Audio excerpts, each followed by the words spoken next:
Alhamdulillah wassalatu wassalamu ala Rasulillah amma ba'd. Last time we were on the chapter of the seal of Nubuwwah, the seal of prophethood, in which the Sahaba radiallahu anhum, they tried to explain and try to give us an image of what the seal of prophethood looked like. It was mentioned last week that after the demise of Rasulullah sallallahu alaihi wasallam, this seal disappeared.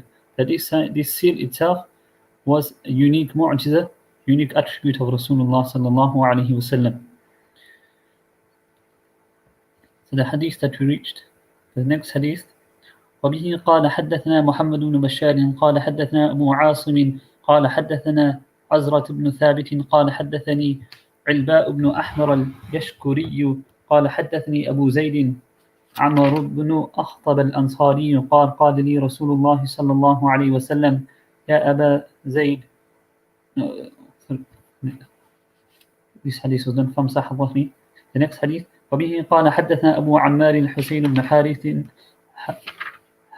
وبه قال حدثنا أبو عمار الحسين بن حريث الخزاعي قال حدثنا علي بن حسين بن واقد قال حدثني أبي قال حدثني عبد الله بن بريدة قال سمعت أبي بريدة يقول جاء سلمان الفارسي إلى رسول الله صلى الله عليه وسلم حين قدم المدينة بمائدة عليها رطب فوضعت بين يدي رسول الله صلى الله عليه وسلم فقال يا سلمان ما هذا؟ فقال صدقة عليك وعلى أصحابك. فقال ارفعها فإنا لا نأكل الصدقة. قال فرفعها فجاء الغد بمثله فوضعه بين يدي رسول الله صلى الله عليه وسلم. فقال ما هذا يا سلمان؟ قال فقال هدية لك. فقال رسول الله صلى الله عليه وسلم لأصحابي أبسطوا. ثم نظر إلى الخاتم على ظهر رسول الله صلى الله عليه وسلم فآمن به. فكان لليهود فاشتراه رسول الله صلى الله عليه وسلم بكذا وكذا درهما على أن يغرس لهم نخلا فيعمل سلمان فيه حتى تطعم. فغرس رسول الله صلى الله عليه وسلم النخيل إلا نخلة واحدة غرسها عمر فحملت النخلة من عامها ولم تحمل النخلة. فقال رسول الله صلى الله عليه وسلم ما شأن هذه النخلة؟ فقال عمر يا رسول الله أنا غرستها. فنزعها رسول الله صلى الله عليه وسلم فغرسها فحملت من عامها. So this is a lengthy narration in which Salman al-Farisi radiallahu anhu, he comes to Rasulullah sallallahu alayhi wasallam and he tries to investigate the signs of Nubuwwah, amongst which one of them was the seal of prophethood. So the narrator Abdullah ibn Burayda, he mentions that I heard my father Burayda saying that Salman Farisi radiallahu anhu, he came to Rasulullah sallallahu alayhi wasallam at the time when Nabi sallallahu alayhi wasallam had come to Medina. So this is after the migration, after Nabi sallallahu alayhi wasallam had migrated from Makkah al-Mukarramah to Medina al-Munawwarah. On this occasion when Nabi sallallahu alayhi wasallam came to Medina al-Munawwarah, Salman al-Farisi, he came with a fresh bima'ilatin alayha rutabun, with a fresh tray of dates. And he presented these into the company of Rasulullah sallallahu alayhi wasallam. فوضع بين يدي رسول الله صلى الله عليه وسلم. And he said, فقال يا سلمان, Nabi sallallahu alayhi wasallam, he says to Salman, ما هذا? What is this? فقال Salman, he replies, صدقة عليك وعلى أصحابك. It is a sadaqah for you and for your companions. So فقال Nabi sallallahu alayhi wasallam, he replies, when upon hearing this, he says, ارفعها, take this. فإنا لا نأكل الصدقة, for we do not eat from the sadaqah. So this was one of the signs of prophethood, that Salman al-Farisi radiallahu anhu, he was trying to see whether Nabi sallallahu alayhi wasallam ate from the food of sadaqah or not. So Nabi sallallahu alayhi wasallam, he rejected this and he did not partake from the dates.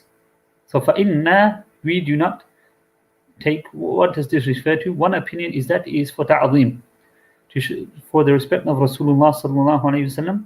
فإنا, another opinion is that it refers to us, the Anbiya alayhi salam, they do not eat from sadaqah.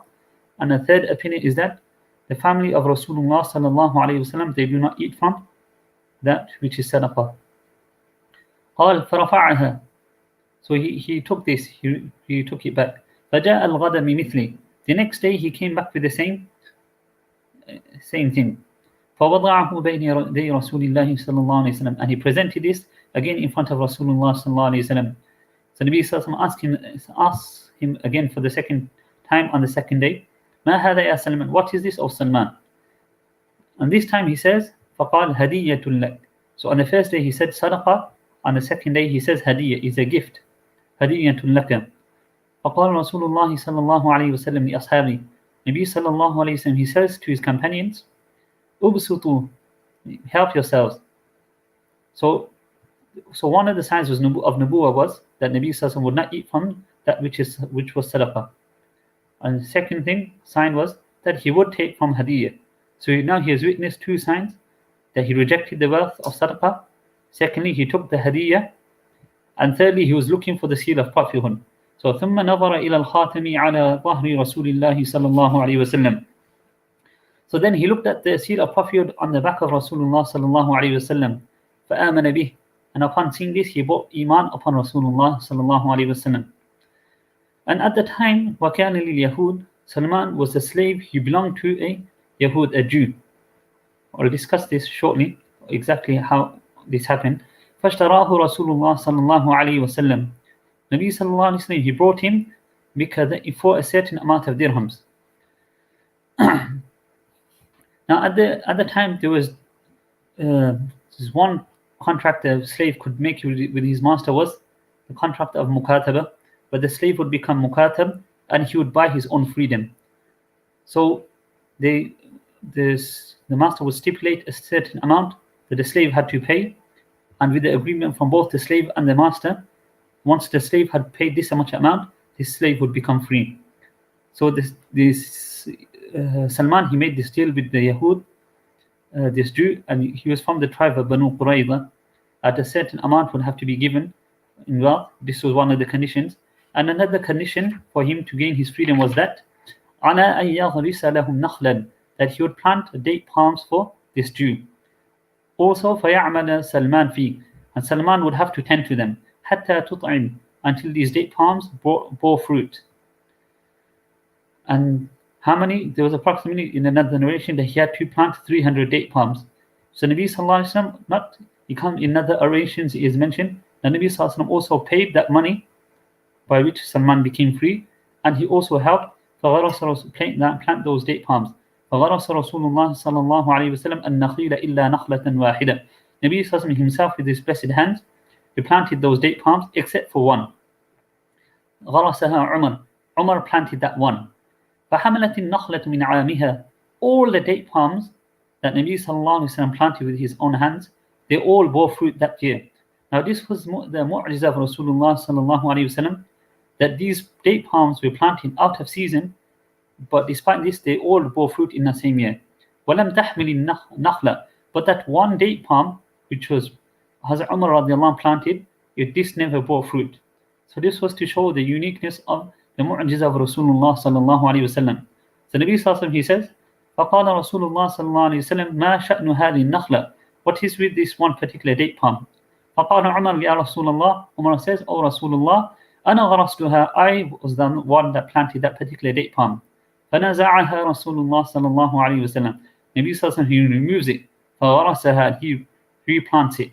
فَحَمْلَتْ مِنْ عَامِهَا. So even that one extra, the one that never bore fruit, this also bore fruit in the same year, and this is a unique mu'jiza of Rasulullah sallallahu alayhi wasallam.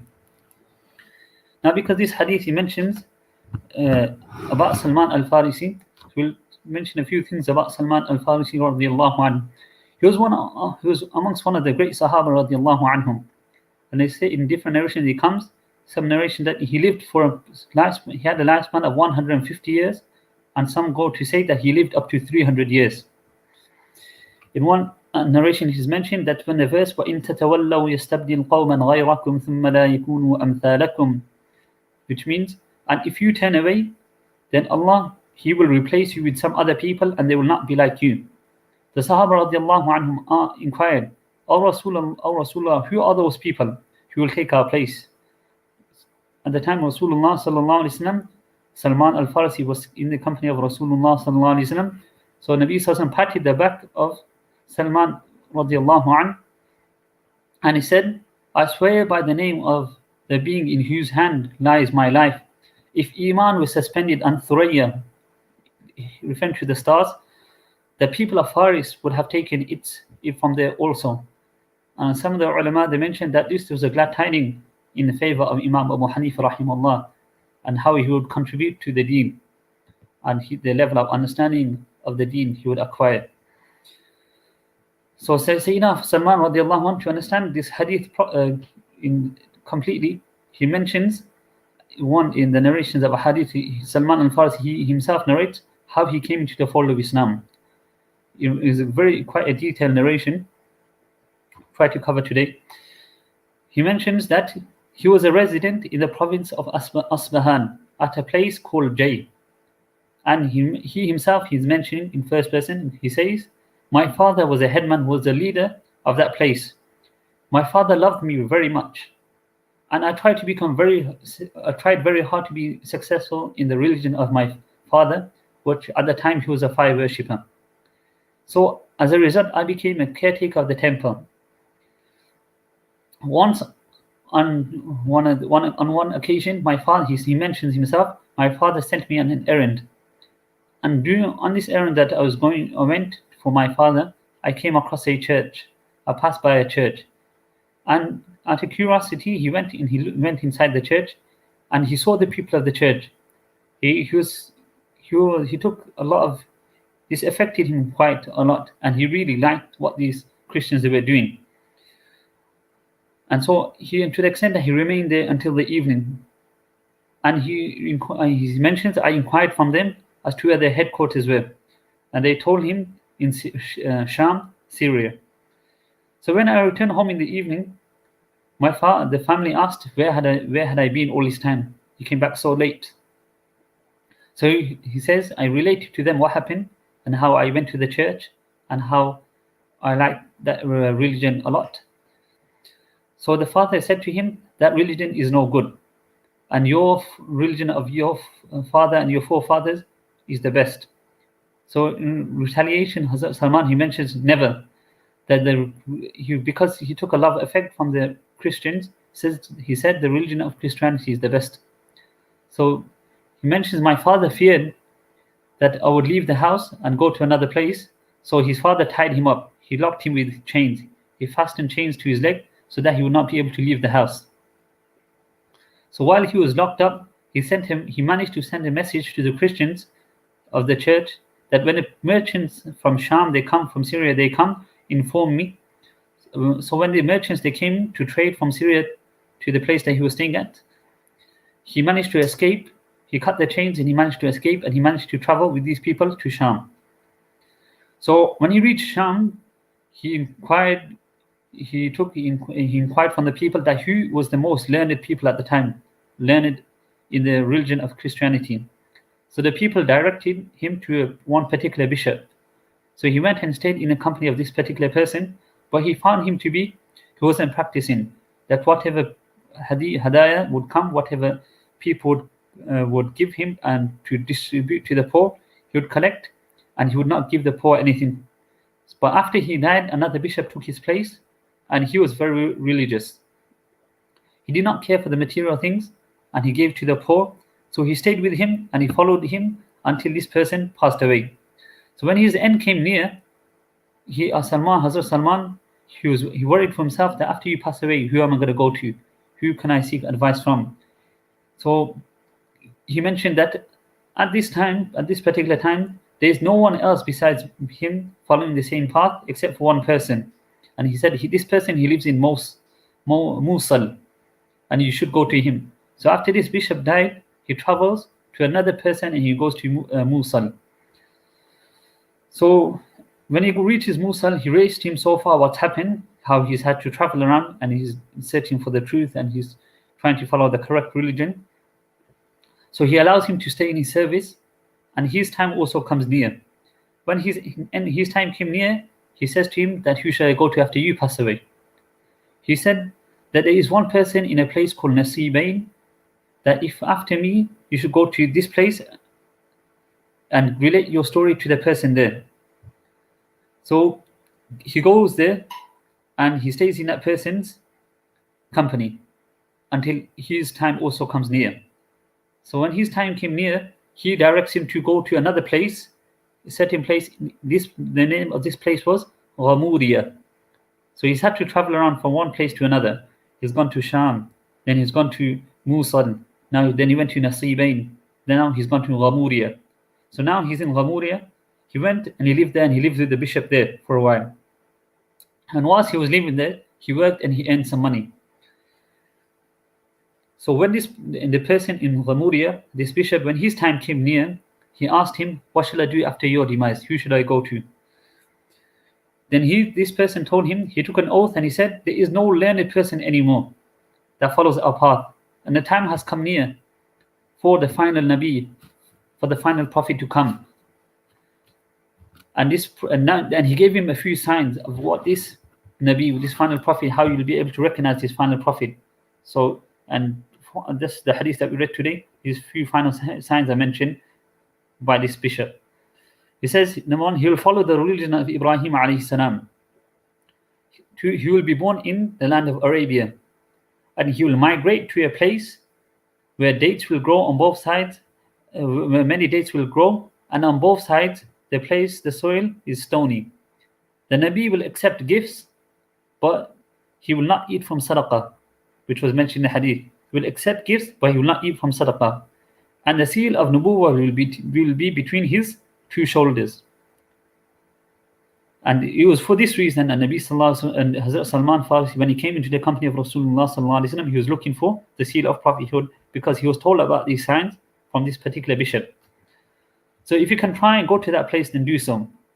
So after the bishop's death, a few traders from the Banu Kalb passed through. I said to them, if you take me to Arabia, I will give you in return whatever he had earned so far, the cattle and the sheep that he had earned so far, I'll give it to you. So these people, they agreed, and they took him to Wadi al-Qura in Makkah. When they got there, these merchants, they oppressed him, and he was sold as a slave. And they said to the people that he was sold to, that this person, he's a slave. So a Jew from the tribe of Banu Qurayza purchased Salman Farsi radiallahu anh. This he all narrates himself, and he says that he took me to Medina. So this is how he came into the ownership of this Jew from Banu Qurayza, that he was deceived by a few merchants. But when he reaches Madinatul Munawwara, he realizes that the signs about the person from Ghamuriya who had told him that this Nabi will migrate to a place where there will be plenty of dates, and on both sides the land will be very stony.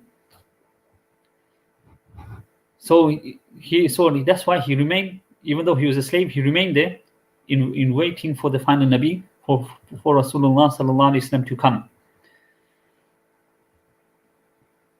So when Nabi Sallallahu Alaihi Wasallam began his migration from Makkah al-Mukarramah to Madinah al-Munawwara, he received the news that Nabi Sallallahu Alaihi Wasallam had arrived at Quba.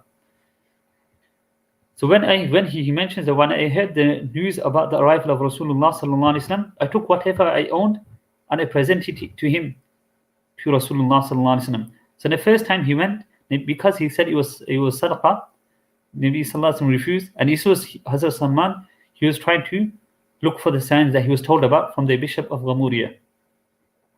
So he thought to himself that one sign has been fulfilled. So this is why the second day he returned. He went back to Madinah al-Munawwara, and he went again to Rasulullah Sallallahu Alaihi Wasallam and presented him gifts. So he saw the second sign that Nabi Sallallahu Alaihi Wasallam accepted the gifts.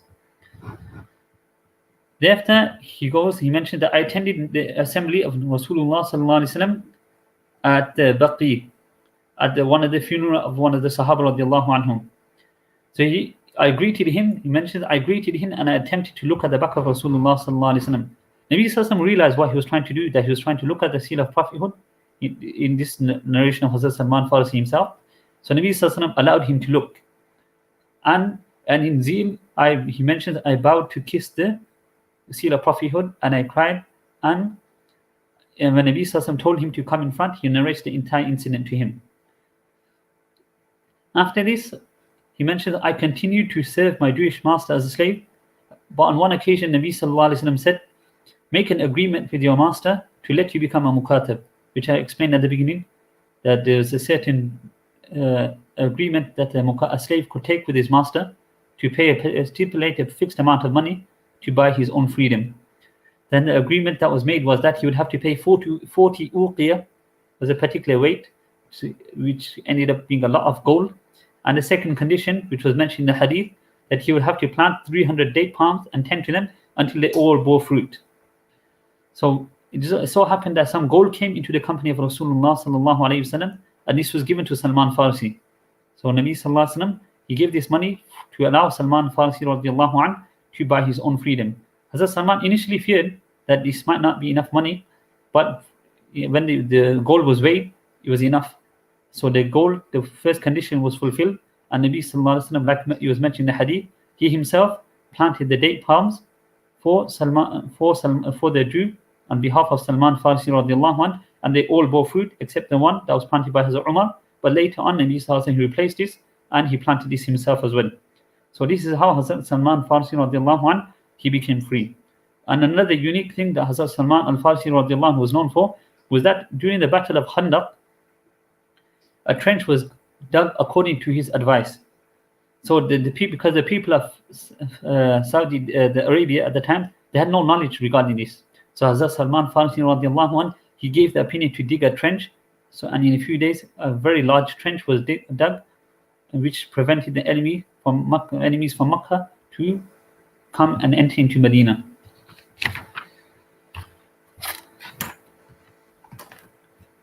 Then the next hadith, وبه قال حدثنا محمد بن بشار قال حدثنا بشر بن الوضاح قال أنبأنا أبو عقيل الدورقي عن أبي نضرة العبقي قال سألت أبا سعيد الخدري عن خاتم رسول الله صلى الله عليه وسلم يعني خاتم النبوة فقال كان في ظهره بضعة ناشزة.